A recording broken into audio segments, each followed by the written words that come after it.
When The Twilight Zone premiered on October 2nd, 1959, audiences were introduced to a lonely man wandering through an empty town, searching desperately for another human being.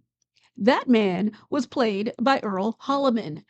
At the time, Holliman was already building a reputation as one of Hollywood's most reliable character actors, appearing in westerns and dramas throughout the 1950s.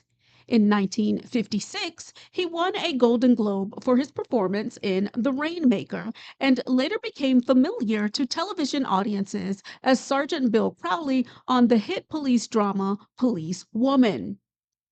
Many fans may not realize that Holloman also pursued a recording career, releasing music through several record labels between 1958 and 1963. He continued acting for decades and remained active in animal welfare causes throughout his life.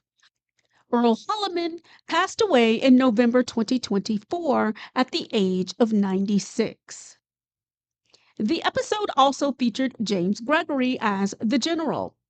Gregory would go on to become one of Hollywood's most recognizable character actors. Film fans may remember him as Senator John Iceland in The Manchurian Candidate, while sci fi fans know him as General Ursus in Beneath the Planet of the Apes. Television viewers of the 1970s and 1980s probably knew him best as Inspector Frank Luger on the sitcom Barney Miller. Gregory's career spanned decades before ending with a 1986 appearance on Mr. Belvedere. He died in 2002 at the age of 90. Another familiar face in the episode was Gary Wahlberg, who played the Colonel. Wahlberg appeared in countless television series during a career that stretched from the early 1950s into the 1990s. His credits included Perry Mason, Gunsmoke, Star Trek, Columbo, and The Rockford Files. He became especially well known as Lieutenant Frank Monahan on Quincy M.E., starring alongside his very close friend Jack Klugman. Wahlberg passed away in 2012 at the age of 90. The final major cast member was Paul Langton, who played the Doctor.